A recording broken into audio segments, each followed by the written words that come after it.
ఎందుకంటే ఈరోజు దేవుడు ఎవరు నువ్వు తెలుసుకోవాలంటే నీ చేతిలో ఉన్న పరిశుద్ధ గ్రంథం చాలు. కొత్తగా ఎవరో ఏదో వచ్చి చెప్పాల్సిన అవసరంలే. దేవుడు ఎలాంటి వాడు, దేవునికి ఇష్టం ఏంటి, దేవునికి ఇష్టం లేనిది ఏంటి, దేవుడు తన్ను తాను కనబరుచుకున్నంతగా ఈ వాక్యములు ఉంది. ఈరోజు ఆయన తెలుసుకోవాలంటే ఆయన వాక్యము చదివితే ఆయన ఎవరో మనం గ్రహించగలుగుతాం. అంత మాత్రం కాదు, దేవుడు చేయమన్నది, దేవుడు చేయొద్దన్నది స్పష్టంగా బైబిల్లో ఉంది.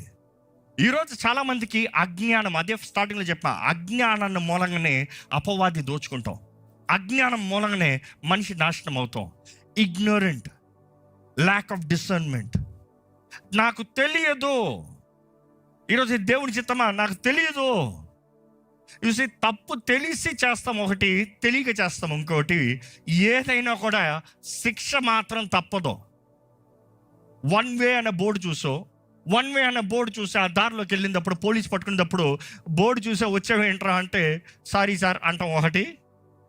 అసలు వన్ వే బోర్డే చూడకుండా వన్ వేలోకి వెళ్ళి పోలీసు వాడు పట్టుకున్న తర్వాత వన్ వే నాకు తెలియదు అంటే పోనీలే పర్వాలేదు వెళ్ళిపో అంటాడా? దేవుని వాక్యం తెలియజేస్తుందండి మానవుడు ఏ రీతిగా బ్రతకాలి, ఏది చేయకూడదు, ఏది ఆయన కోపాన్ని రగులుతుంది.